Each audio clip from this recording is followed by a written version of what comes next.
अभी नगर पंचायत अध्यक्षा श्रीमती सुनीता रावत जी के स्वागत कार्यक्रम में हमारे बीच में पहुंचे इस सूबे के पूर्व मुख्यमंत्री हरीश रावत जी, इस सूबे के पूर्व राज्यसभा सांसद और अल्मोड़ा लोकसभा के सांसद रह चुके बड़े भाई प्रदीप टंका जी, हमारे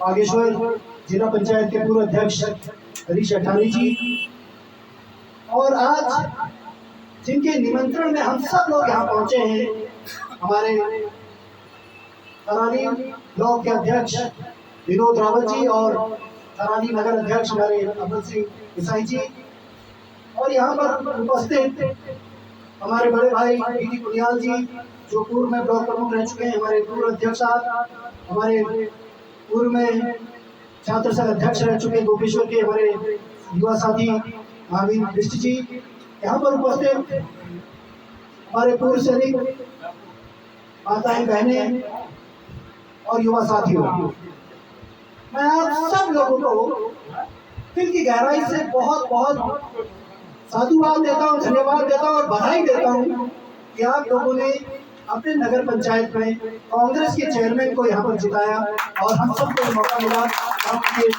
स्वागत कार्यक्रम में पहुंचे।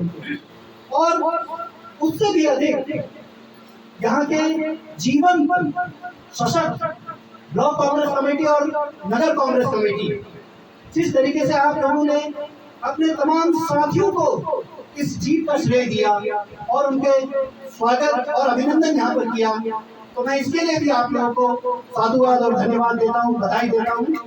और एक नई परिपाटी आपने गढ़ी। अगर इस तरह के कार्यक्रम प्रत्येक ब्लॉक स्तर पर हुए और हमारे शीर्ष नेताओं के हाथों हमारे कार्यकर्ताओं का सम्मान हो जाए, क्योंकि आजकल सोशल मीडिया का भी जमाना है, तो जो भी कार्यकर्ता का सम्मान हमारे शीर्ष नेताओं के द्वारा होगा तो निसंदेह वो अपने सोशल मीडिया पे डालेंगे, तो इससे प्रचार प्रसार पार्टी का भी होगा। हमारे बीच में प्रवीण पुरोहित साहब भी उपस्थित हैं।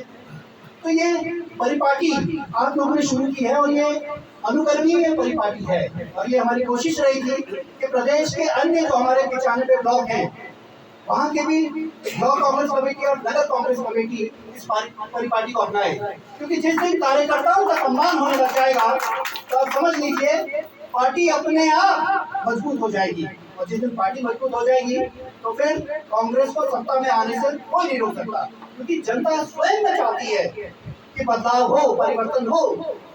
बस कांग्रेस के लोगों को जनता के बीच में जाना है, और जो हमारे पार्टी की, हमारी सरकार की जो पूर्व में नीतियां रही, जितने भी विकास कार्य हमारी सरकार ने किए, हमको मात्र उनका उल्लेख करना है। और पिछले 8 वर्षों से जो भारतीय जनता पार्टी की सरकार है उसके क्रियाकलाप से जनता बहुत अच्छी तरह से वाकिफ है। इस बात को, या फिर 2022 तक किसानों की आमदनी दोगुनी करने की बात हो, स्मार्ट सिटी बनाने की बात हो, बुलेट ट्रेन की बात हो, 101 झूठ मिल जाएंगे आपको जो भारतीय जनता पार्टी ने जनता को झूठ बोल करके सत्ता हथियाई है। तो ये हमारे बड़े भाई और ब्लॉक अध्यक्ष जी ने कहा कि यहाँ कांग्रेस का चेहरा कौन होगा। हालांकि ये शीर्ष नेतृत्व का सवाल है, लेकिन कांग्रेस पार्टी का चुनाव चिन्ह ये आम जनता तक ये चिन्ह पहुंच चुका है। तो हमारा पार्टी और हमारा नेता इस समय हाथ का पंजा है, और अब जो भी चेहरा बन करके आएगा हम लोगों ने उसका स्वागत और अभिनंदन करना है। एक बार वो जीत जाए फिर उसके बाद वो जनता के बीच में रहे, ये आप लोगों का दायित्व बनता है, क्योंकि अभी तो हमारा कोई भी प्रत्याशी ऐसी स्थिति में नहीं है।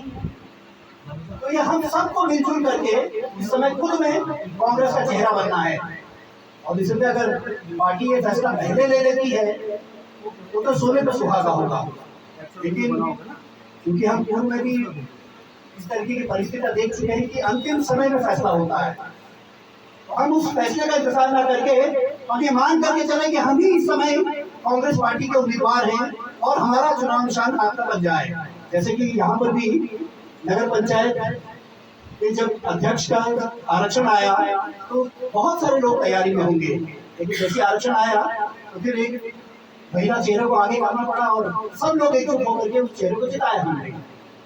ऐसे ही हम लोगों को इस विधानसभा चुनाव के लिए तैयारी करनी है। और जहां तक बात रही कांग्रेस सरकार की उपलब्धियों की, आप सबको पता है कि कांग्रेस गरीब का ध्यान रखती है।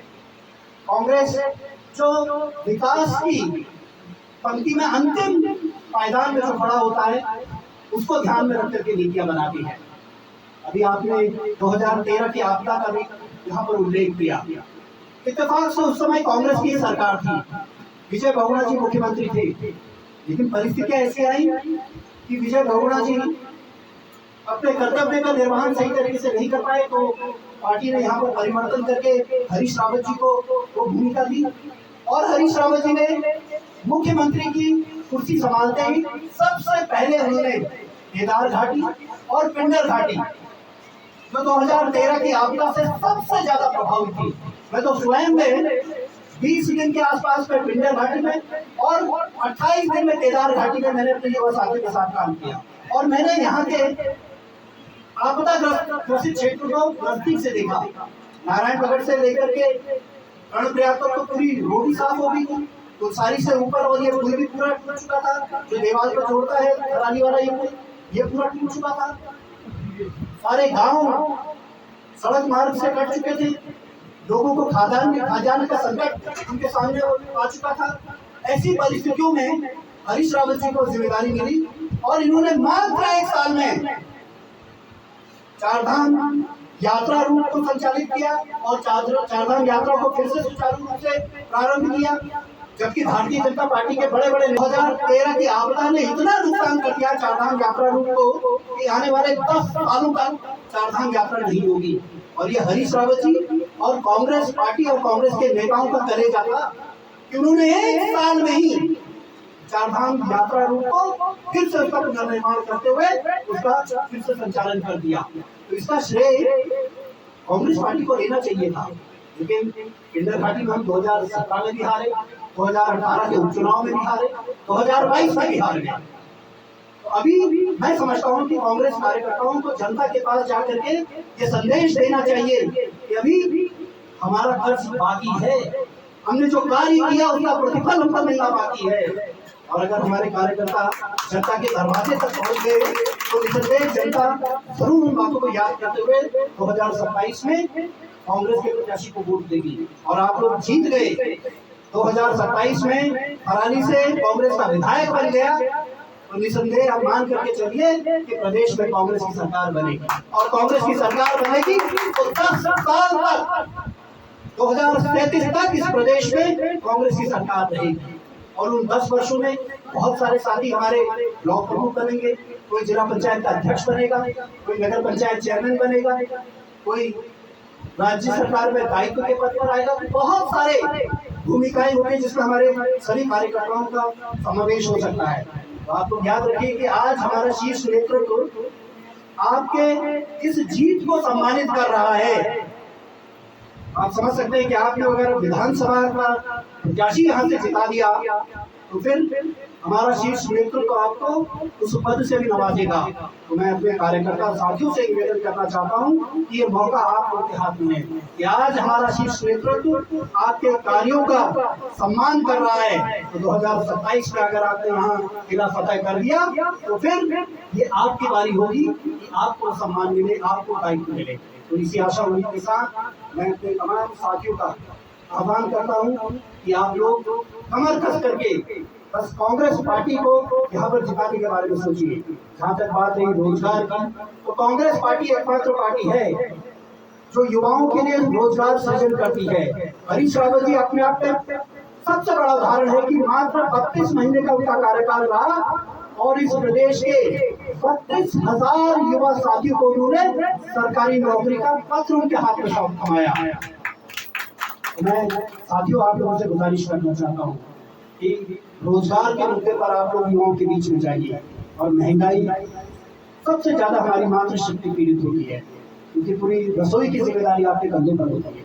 और याद कीजिए आप लोग कि 2014 से पहले गैस के सिलेंडर के दाम क्या हुआ करते थे और आज गैस के सिलेंडर के दाम क्या पहुंच चुके हैं।